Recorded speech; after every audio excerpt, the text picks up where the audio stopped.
¿Qué tal? Muy buenos días a todos los asistentes a esta conferencia titulada Dependencia e Independencia Tecnológica.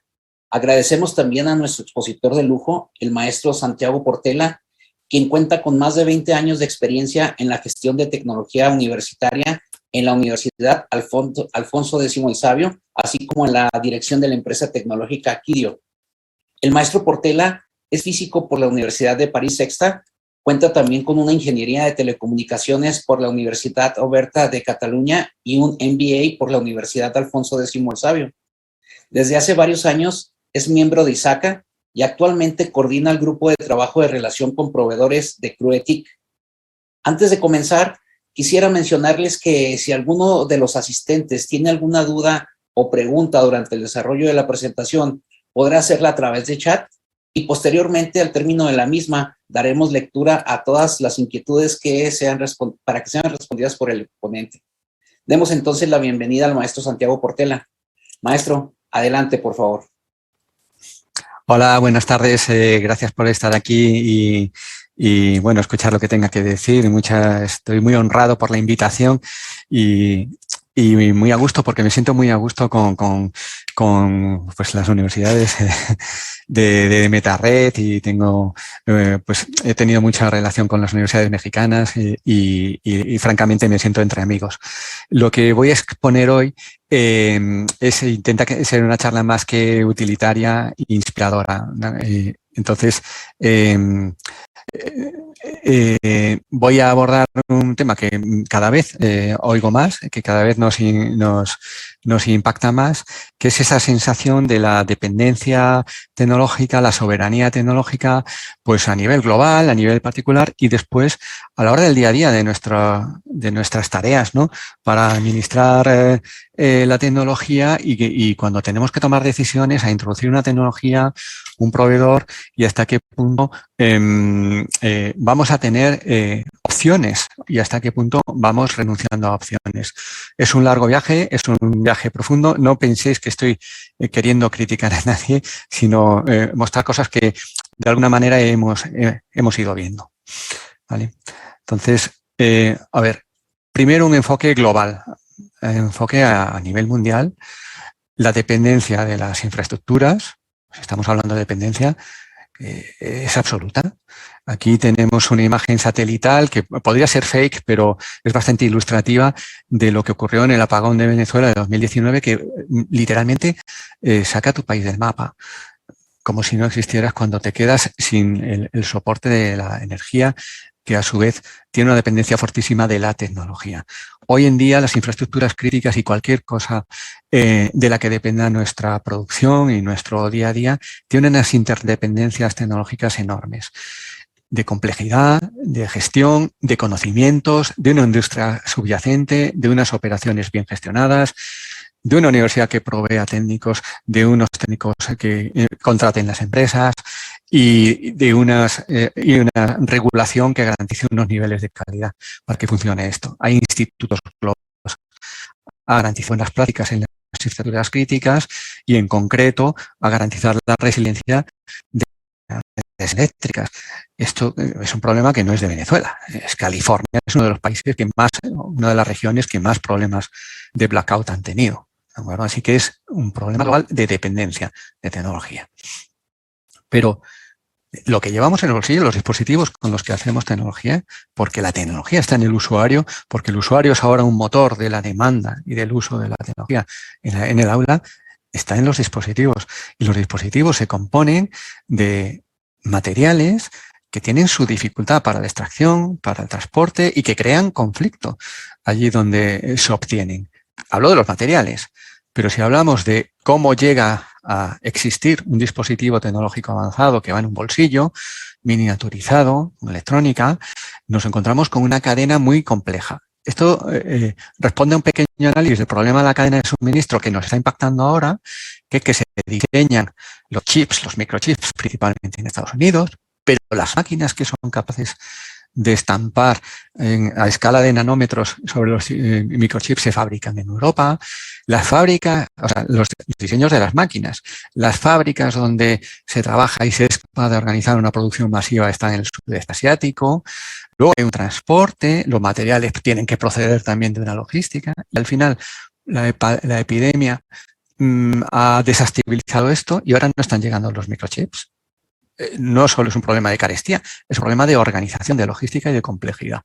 Así que las dependencias son enormes a nivel global. Pero es que encima de la producción de los dispositivos y de la producción de los chips de los dispositivos están los servicios. Y los servicios se apoyan en redes de comunicaciones planetarias. Aquí solo estoy mostrando la red de comunicación de cable submarino, que tiene una evolución fortísima, que cada año se está poniendo cientos de miles de kilómetros sobre el suelo submarino. Parte de ellos ya directamente operados por las grandes empresas como Microsoft, como Google, como Amazon, como Apple, y con inversiones enormes y que garantizan la comunicación ya no solo entre continentes. Es que España y el norte de África se comunican únicamente por cable submarino.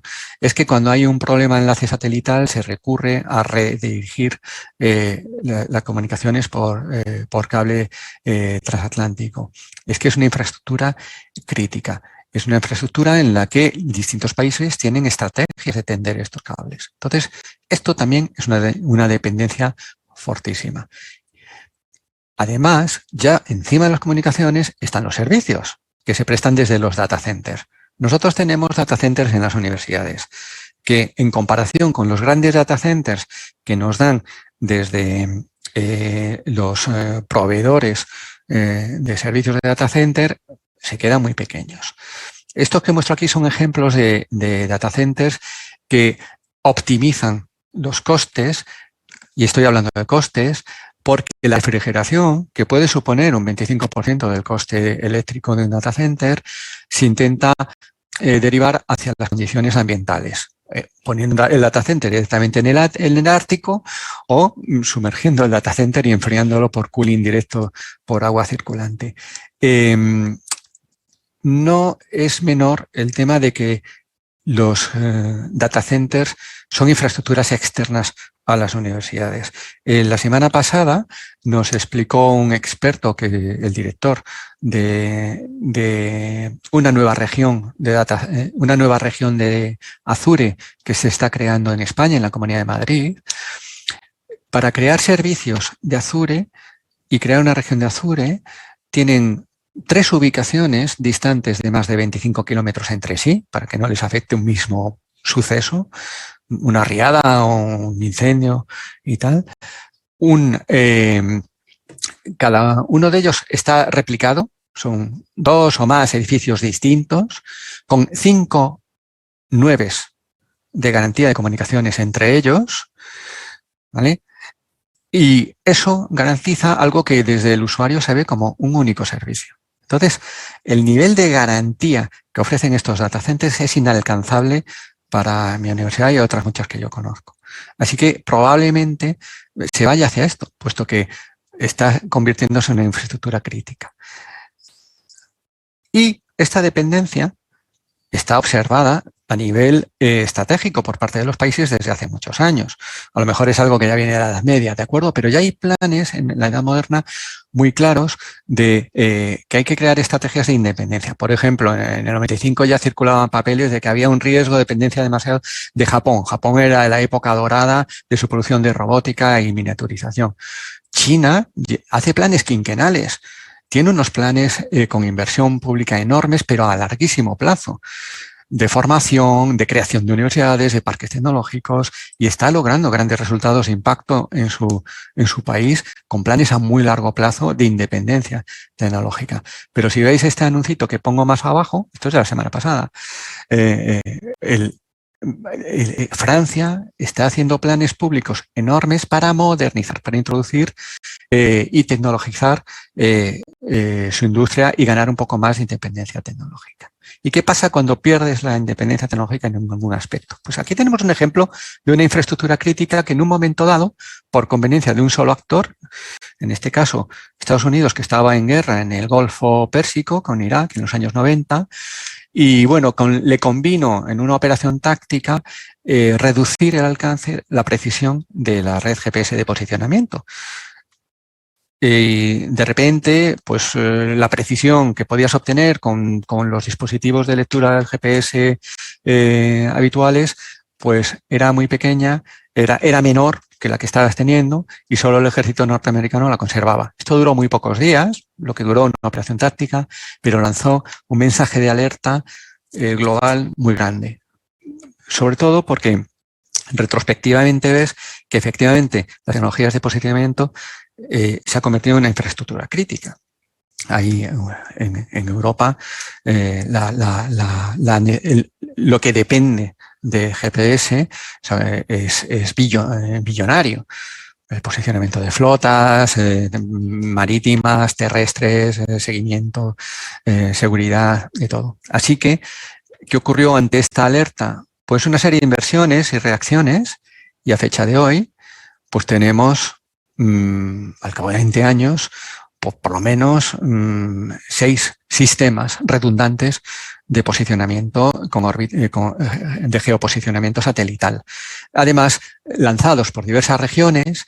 Todo esto se apoya en una industria del microchip que ya hace compatible tu teléfono con 3 o 4 de estas redes y que han hecho algo extremadamente redundante, algo que se había convertido en una infraestructura crítica y que en su momento tuvo un susto por una dependencia unilateral. Entonces, digamos que como sociedad se va reaccionando y consolidando infraestructuras que son críticas. ¿Cuál es el entorno? Este es un entorno un poco global, una perspectiva global. Pero desde el punto de vista de lo que son los actores, los proveedores, hay otros aspectos. Y es un escenario en el que se van concentrando con compras y adquisiciones de unos a otros. A lo largo de los últimos 20 años, Microsoft ha comprado pues casi 300 compañías, fusiones y adquisiciones, y ha diversificado muchísimo. Google, más de 200, Adobe también, Salesforce, que Salesforce parece un recién llegado, pero también ha tenido un crecimiento grandísimo. Y Oracle también en esa senda. ¿Recordáis la compra de Sun Microsystems por parte de Oracle, que fue sorpresiva? Pero que ha comprado muchas más compañías. Entonces, esa concentración no solo se está dando en el sector de las tecnologías, sino que en otros sectores. Y ahora os voy a poner un microejemplo, ¿vale? De cómo puede impactar a una universidad o a varias universidades una concentración de este tipo. Un solo evento de compra de una sola empresa. Esto en alguna otra sesión de proveedores os lo he narrado porque lo vivimos las universidades españolas.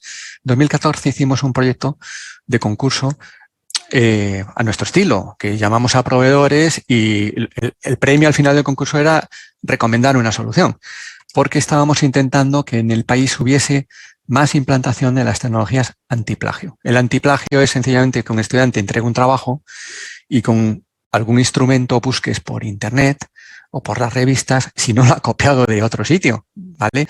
Para reducir el plagio o para mejorar el exigirle al estudiante que haga un trabajo original. Bueno, por entonces había pocas universidades con esto y queríamos fomentar que se hiciera mejor y llamamos a varios proveedores. Y al final, comparando unos y otros, la que recomendamos era Eforus, era europea, salía muy bien su propuesta, queríamos que por lo menos 200.000 estudiantes del país tuvieran acceso a esto y fue un proyecto que estuvo muy bien. Bueno, pues una empresa que no fue la que quedó mejor, que quedó peor, en segundo lugar, que fue Turnitin, de eParadigms, un año después adquirió Eforus.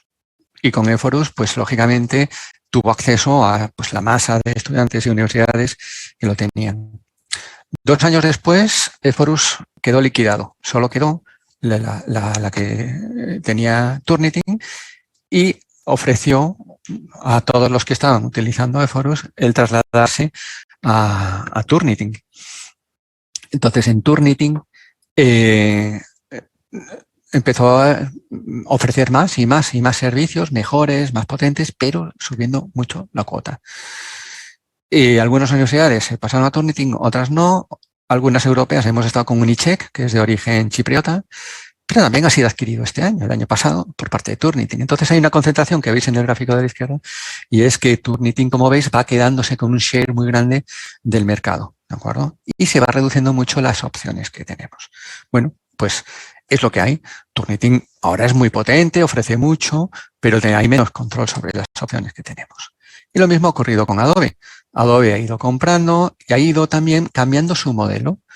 De hecho, lo que ha ido pasando con Adobe es que ha ido cambiando su propia política. A medida que adoptábamos Photoshop, la suite de creatividad de Adobe como la mejor y la única que todo el mundo quería, pues ha ido cambiando los modelos de suscripción y, como veis, ha ido evolucionando. Esto es un poco los costes en euros que hemos ido teniendo.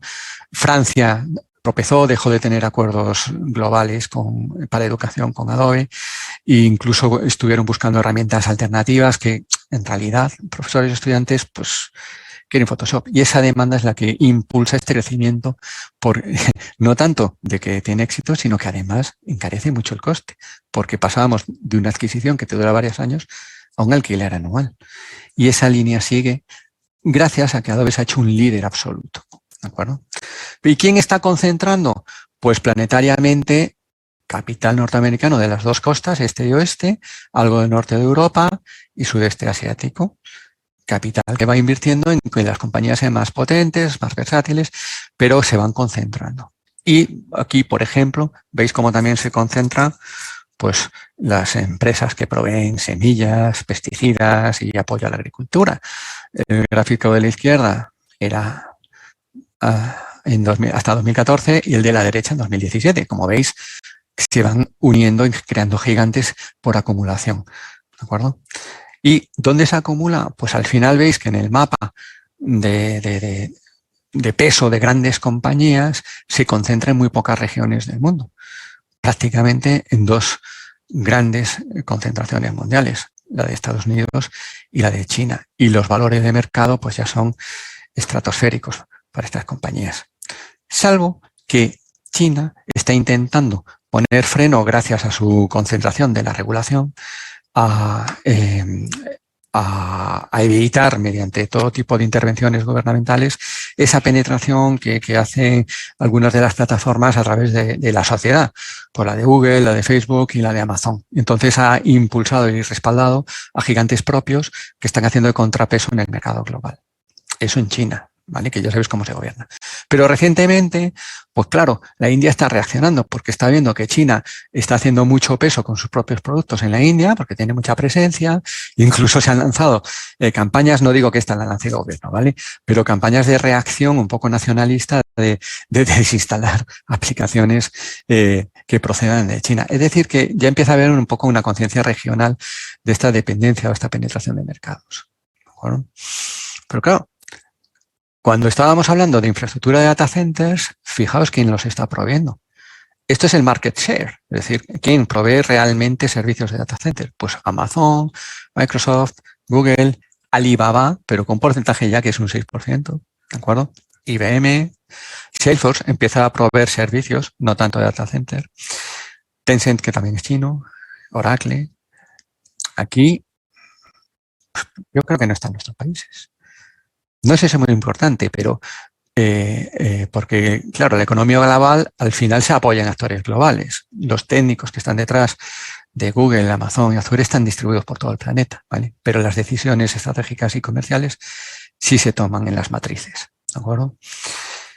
Y las startups, en este caso las de inteligencia artificial, pues también el futuro del crecimiento se está concentrando pues en Estados Unidos, en China. Israel está haciendo un esfuerzo muy interesante en torno a inteligencia artificial, Canadá, Reino Unido, pero muy pocos países. Hay una carrera en torno a las tecnologías de inteligencia artificial donde el número de startups también es un indicador de ese procedimiento. Y esa concentración de capacidad de agregación de mercado y pues se traduce en las cifras de negocio. Esto azul es la valoración bursátil de las compañías y lo amarillo los PIB, el GDP de los países. ¿vale? Esto es de 2018. Pero fijaos que la suma de las GAFA, ¿no? Google, Amazon, Apple, Facebook y Microsoft casi equivale al Producto Interior Bruto de Alemania. O que solo Amazon pues tiene el mismo peso económico, entre comillas, ¿vale? Que estamos comparando valoración bursátil y PDB y BDP y Turquía. Entonces, con ese peso económico, claro, pues es muy difícil pensar que vas a influir mucho en una compañía tan global y con tantos recursos. ¿De acuerdo? Ahora, esto preocupa y bueno, hay análisis también que proceden, todo esto viene de estudios norteamericanos, de que en realidad tanta concentración puede reducir pues el dinamismo, medidas o métricas que se tienen de dinamismo empresarial, de inversión, o incluso puede afectar a quienes hacen el análisis de la productividad país, que va creciendo a medida que se hace más trabajo con el mismo número de horas hombre, pues el país crece y la productividad país crece. Pero la compensación salarial se estanca, ¿de acuerdo? Con lo que toda esa riqueza no acaba totalmente dispersada en los bolsillos de los trabajadores. Hay muchas formas de hacer estas métricas, son preocupaciones de centros de think tanks que se podría, en las que se podría debatir muchísimo, ¿de acuerdo?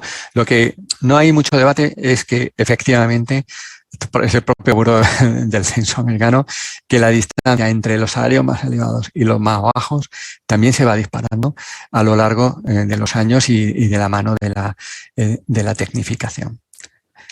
Hasta el punto de que saltan premios Nobel como este Krugman, que nos avisa de que cuando tienes un actor global que encima es el que más puestos de trabajo ofrece en un sector, pues puede hacer lo inverso del monopolio, que es lo que llama monopsonio. Y es, si yo soy el único que ofrece trabajo, puedo poner yo las condiciones laborales y los salarios. Entonces ahí de repente hay una transferencia y hay una conflictividad que se puede crear. Y es una alerta que, claro, la conflictividad no la quiere nadie. Pues puede ocurrir y ya tenemos protestas en algunas regiones donde el retail de Amazon ha causado pues este mismo fenómeno. Bueno. Y claro, ¿de dónde procede todo esto? Esto es totalmente inocente, es un mecanismo inevitable. Bueno, parece que hay correlación entre dejar de ejercer políticas antimonopolio y permitir la concentración de empresas. Hay una correlación, las estadísticas, ya sabéis que las carga al diablo, se puede demostrar una cosa y la contraria, pero parece que la concentración y el abandono o el declive de las políticas antitrust tiene algo que ver. Pero claro, en Europa, que se va notando los abusos o los desbordes que proceden de demasiada concentración de cuota de mercado o algunos desvíos que tienen las grandes compañías, pues empiezan a aparecer las multas y se crean investigaciones antitrust. ¿Qué pasa cuando hay una investigación antitrust? Porque están pensando que hay prácticas de mercado ilegítimas, ¿vale? Como abusar de tu posición dominante para fijar precios o perjudicar a un competidor y cosas por el estilo. Esto va ocurriendo hasta el punto de que Google paga más en multas que en impuestos, ¿de acuerdo? Y también el tema de los impuestos, como ahí se quiere mantener mucha independencia fiscal entre los países, pues las grandes compañías con presencia global encuentran la manera de pues comprar en un sitio, vender en otro, usar pues en un sitio una ley de propiedad intelectual, en otro unos beneficios fiscales por movimiento intelectual. Entonces, al final, eluden las cargas fiscales no de una forma ilegal, sino aprovechando mecanismos que solo están al alcance de compañías con presencia internacional. Entonces, esto también hiere, ¿de acuerdo? Y ¿hasta dónde llegamos? Pues cuando hay un exceso de poder y no se controla muy bien, o pues se mete la pata desde una compañía, pues acabas generando un escándalo como el de Cambridge Analytica, donde pues ya se hizo un uso indebido de millones de datos personales, porque lo malo de las compañías muy grandes es que acceden a grandes volúmenes de datos. Entonces pueden ocurrir problemas de un alcance con un impacto muy grande. Y esto va elevando un poco el tono, Porque estas grandes compañías, cuando les caen grandes multas, de repente salen los políticos del país de esa compañía defendiéndolas. Dice, oye, ¿cómo que Europa multa a nuestro gigante tecnológico con 5.000 millones? Ni hablar de eso. Pues entonces nos salimos de tu cloud y montamos una nube propia en Europa. Y ahí va subiendo. Y además tengo una ley de protección de datos que voy a hacer inválidos tus servicios. Y es una escala que ya los países están defendiendo su industria. Lo más reciente que he oído por ahí es que Francia lanzó una circular prohibiendo a los ministros usar la nube de Office 365, a ver si Microsoft estaba obligada por la Patriot Act a permitir, si lo pide el gobierno, ver o leer sus correos o tal, ¿vale? A veces pues se puede llegar un poco lejos en la interpretación de estas cosas. Entonces, en ese contexto, se convierte la tecnología en una pieza estratégica de primer orden. Hay todo tipo de análisis en ese sentido. Pues la guerra fría tecnológica, el prohibir a Huawei que despliegue 5G, que en el fondo es porque va muy adelantado, ¿vale? O que la guerra de desinformación de Rusia en las fake news, o que el cable de submarino que China está con una estrategia un poco agresiva, etcétera, etcétera, etcétera. Pero esto yo creo que siempre ha ocurrido, solo que ahora es más visible porque la dependencia tecnológica es muy grande. Y fíjate que ya empieza a verse pues la influencia directa en la política. Aquí tenéis un gráfico de cómo los técnicos, las personas individuales de Silicon Valley, como sacan estadísticas de todo, pues votaron masivamente, o sea, donaron, porque allí los votantes donan masivamente a la campaña de Biden frente a Trump. Entonces, claro, pues Silicon Valley se demonizó en ese momento. ¿De acuerdo? Pero, bueno, la sociedad está reaccionando. Este es un artículo muy interesante que recomiendo de Francis Fukuyama, de cómo salvar a la democracia de la tecnología, ¿no? Hay que acabar con los monopolios de las Big Tech. E incluso ha salido un report antitrust en Estados Unidos que está causando pues, muchas causas de, oye, que nos estamos pasando. Y además, Biden ha nombrado a 3 grandes campeones del antitrust, ¿vale? Los llamados Wu, Kang y Canter, en 3 puestos claves de la administración para impulsar un análisis del abuso antimonopolio, ¿de acuerdo? Entonces, esto es el entorno global. ¿Y cómo lo vemos desde las universidades? Bueno, pues aquí somos nuestro pequeño terreno, no tenemos esas dimensiones, somos pequeñitos, estamos en nuestro bosque sobreviviendo. Pero estos gigantes tecnológicos ofrecen servicios extraordinarios, auténticos ecosistemas. Solo este stack, que es el de Microsoft, pero es que Amazon tiene otro, Oracle también, IBM también, Salesforce también, ofrece de todo. Computación, almacenamiento, redes, networking, data centers, redes de difusión, de vídeo, analítica, datos, capas en las que puedes tirar inteligencia artificial y todo muy robusto. Se acabaron los tiempos del pantallazo azul. Todo tiene 3 9 como mínimo, es decir, se cae menos de 1 hora por mes, muy garantista y con una carrera en precios en cuanto a los servicios que se prestan y encima yendo a modelos de gasto por consumo. Entonces, si realmente adoptas estos partners y estas tecnologías, aceleras tu transformación digital y tu adopción de tecnologías en ti y en tu sociedad y en tus equipos. ¿De acuerdo? Y además, el integrador local, el que tienes en tu ciudad, el que sabe de esto, se convierte en tu socio, en tu Sherpa. Y tiene que entender tanto de tecnología como de educación y vas creando unas relaciones bastante estrechas de evolución tecnológica sobre pues, el que hayas elegido. ¿De acuerdo?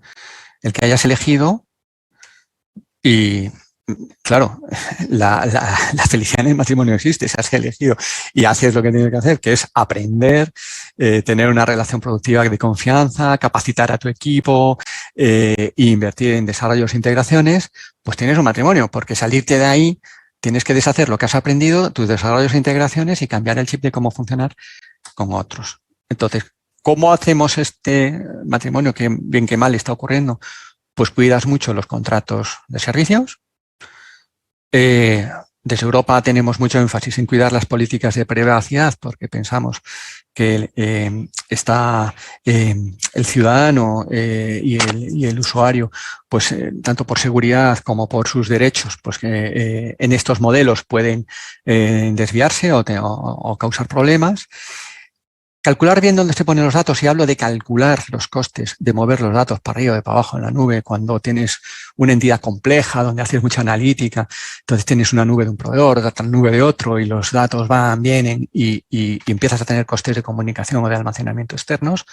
A ese cálculo me refiero. Y tener pensado que quizá algún día te interese más otra nube, porque si no, nunca vas a tener una opción de negociar o de evolucionar hacia otro que lo haga mejor. Así que el exit plan debería estar previsto desde que te planteas el matrimonio. Bueno.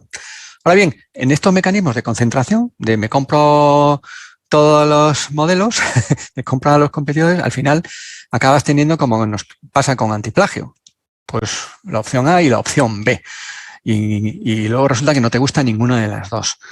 Y encima, la modalidad comercial de la que te gusta, que solo hay una, pues es, me compras todo el paquete, lo he agregado todo y aunque ya sé que no te gusta la pantalla o no te gusta todas estas otras funcionalidades que le he añadido, pero el precio es global, o fórmulas que ya el que tiene una concentración, pues te puede imponer. Así que es más difícil negociar con quien ha concentrado. ¿De acuerdo? Entonces, ¿dónde tenemos nosotros cierta responsabilidad? Pues cuando estamos hablando principalmente, no tanto del software de servicios como del software académico. Porque el software académico, al fin y al cabo, lo enseñamos a los estudiantes a usarlo y los estudiantes aprenden a usarlo para aprender sus disciplinas, todas, desde las ciencias, desde la paleontología hasta la medicina o la ingeniería. Todos usan diversos software especializados, muy variado, pero hay que ser conscientes y hacer esa reflexión de cuál es el software que hay que enseñar. Si el que ya está industrializado, pero luego cuando seas emprendedor, tengas una pequeña empresa, lo quieras usar como autónomo, va a ser súper caro. O si hay que volver a pensar en el software open source que permita aprender lo justo o aprender esa parte que querías aprender, y es una labor principal del profesorado. Una advertencia y un aviso a navegantes.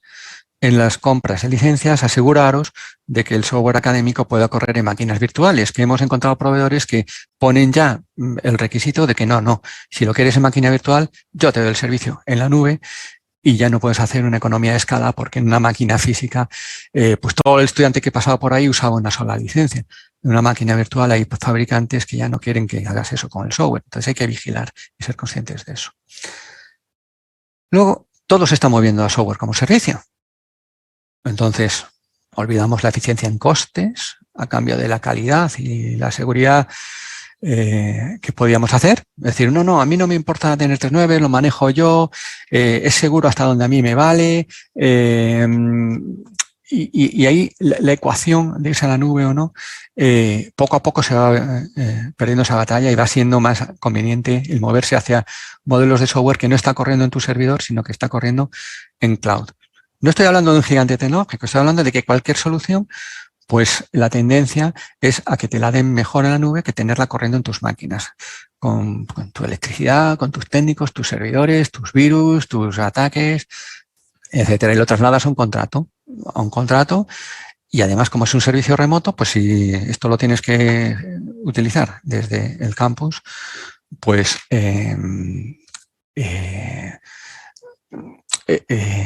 tienes que asegurar que no se caen las comunicaciones con la nube. Entonces, blindas la nube.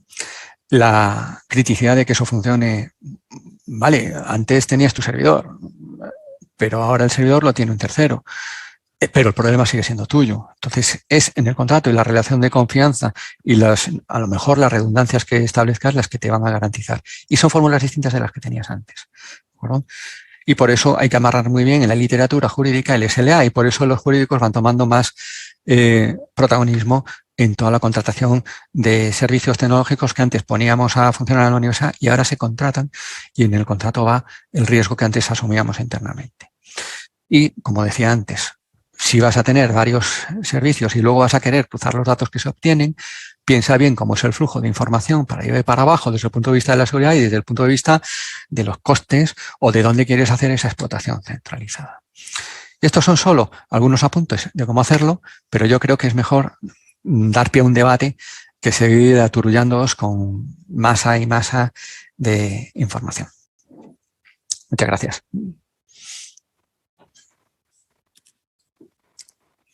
Maestro, muchas gracias por su excelente participación. Dejamos ahora un espacio de tiempo para atender las dudas y comentarios de nuestros asistentes. Si alguien más desea hacer alguna pregunta, por favor de realizarla a través del chat.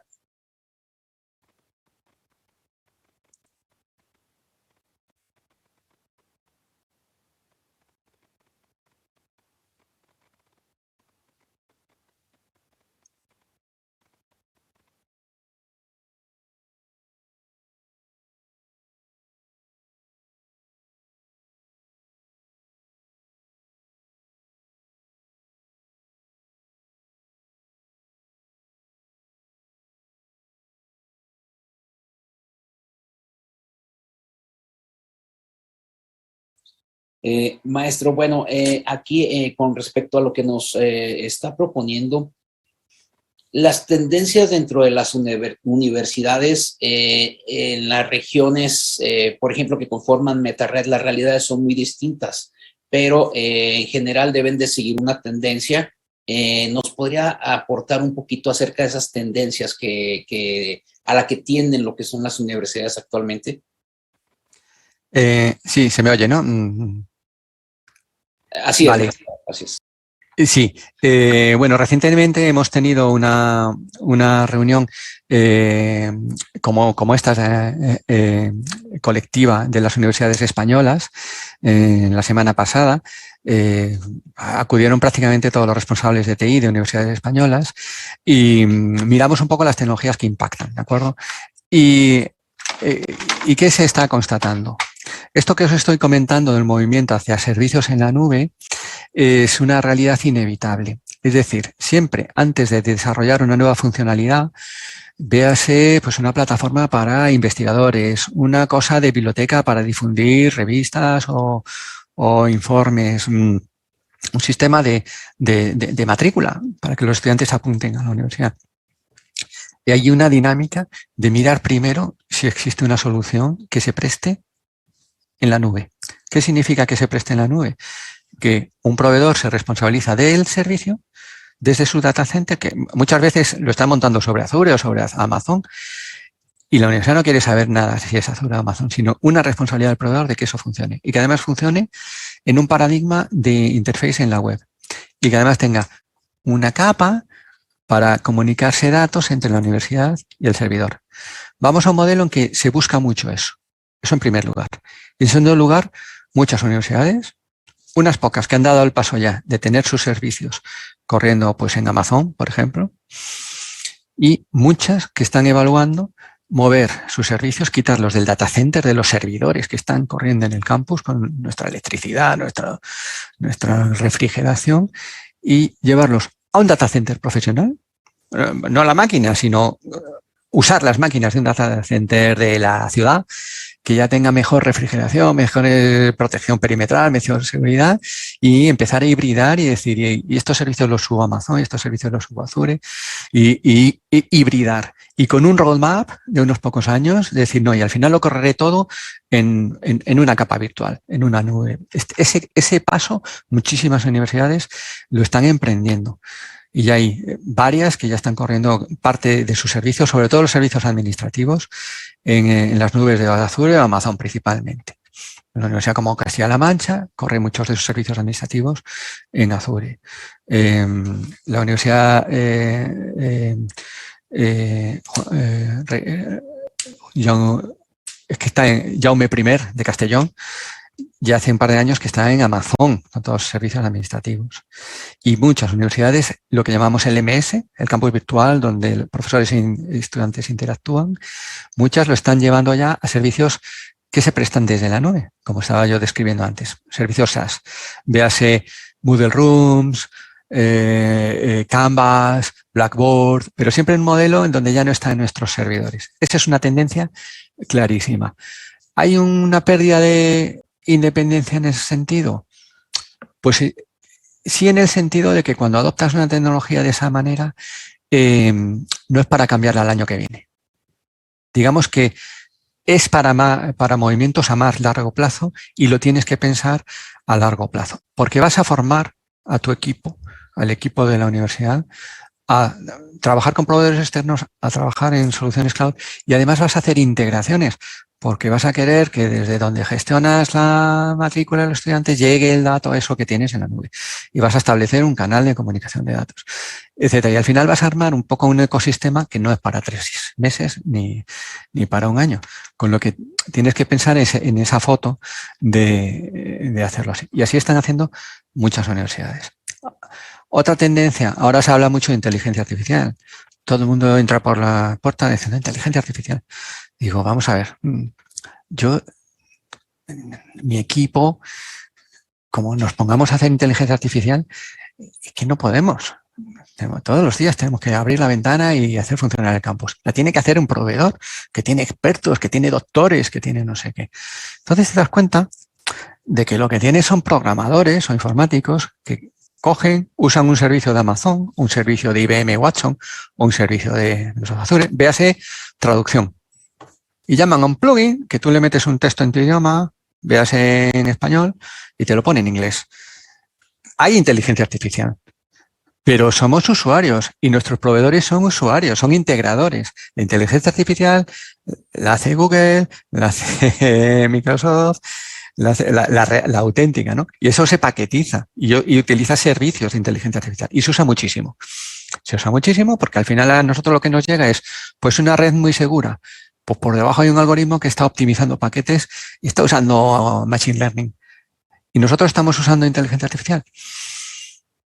Sí, usas una red que está optimizada porque hay algoritmos de Machine Learning, con lo que ya es un ecosistema de dependencia, pero no estamos nosotros entrando ahí. Estamos entrando a saber hasta dónde puede llegar.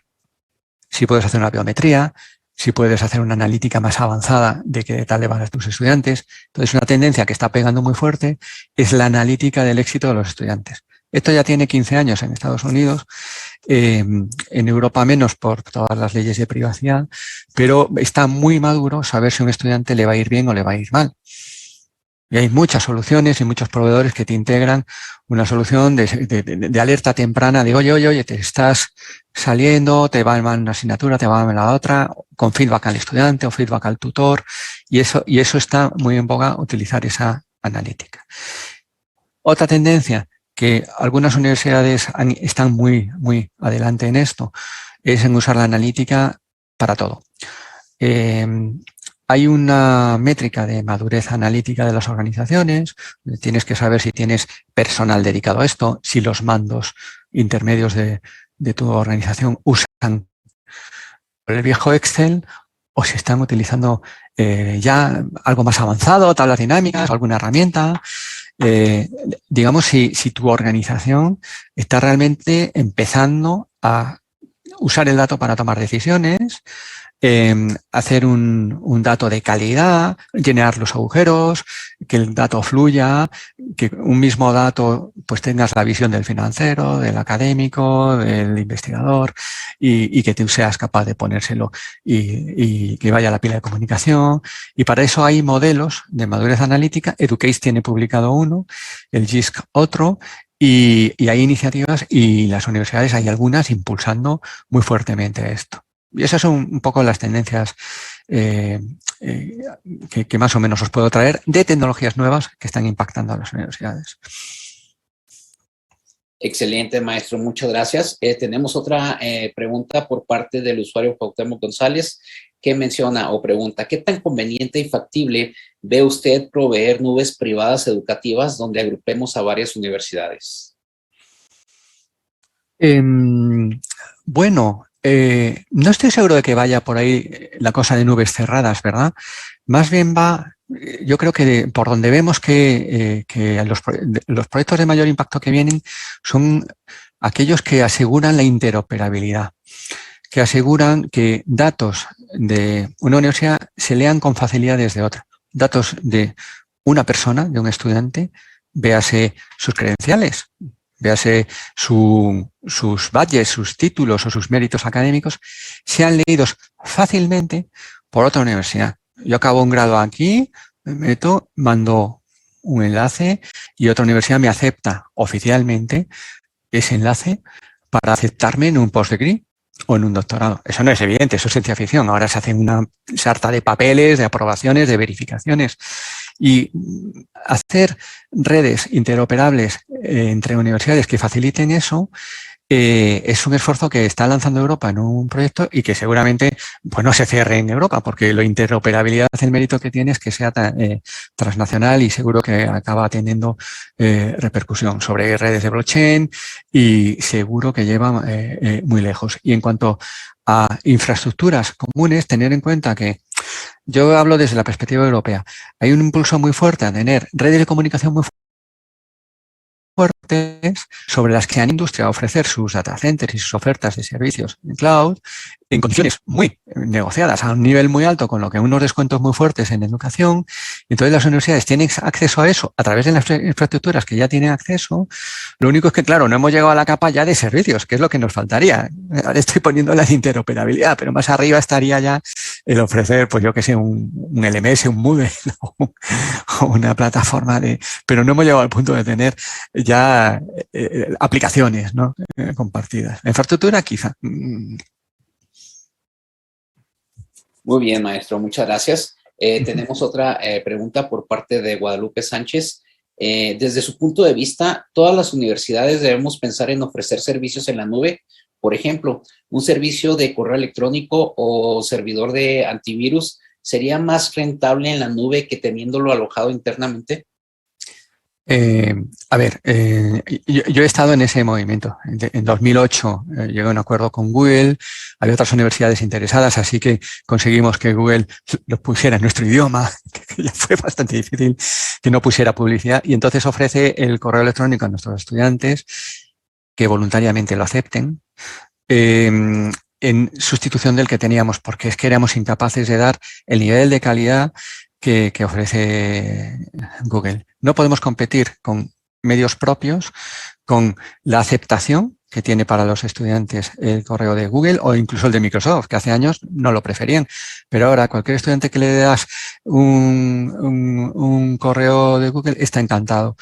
Y nosotros no lo podemos dar con los mismos niveles de garantías, de seguridad, de privacidad, porque, claro, una vez que estableces un acuerdo con Google, a lo largo de los años vas viendo que se han cuidado de no ser invasivos y de esa parte respetarla con las universidades. O sea que, bueno, ahí tengo que decir que pese a toda nuestra desconfianza, Google y Microsoft han sido cuidadosos. Hay empresas que con el mundo académico se están comportando, Amazon también, ¿vale? Y siempre recomendaremos que este tipo de servicios se haga ya desde la nube, porque es que no podemos competir. Es que son enormemente más aceptados y mejores que los que podemos dar desde nuestros servidores. Y estábamos orgullosos de nuestro nivel de servicio. Y hasta el año pasado en mi universidad, el de los profesores y administrativos lo seguíamos dando desde nuestro servidor porque culturalmente nos daba miedo llevar eso a un proveedor externo. Ya cuando lo han empezado a hacer bancos, lo han empezado a hacer compañías de seguro, gobiernos y tal, hemos tirado la toalla y todo el mundo está encantado y todo lo hacemos con Google y Microsoft. En nuestro caso, en mi universidad. Pero creo que hay que esa reflexión, muchas universidades os dirán lo mismo. Además, ahí no aportamos nada específico. Es un servicio universal, una commodity. Es más, nos estamos planteando si nosotros tenemos que dar un servicio cuando ya todo el mundo viene con su cuenta.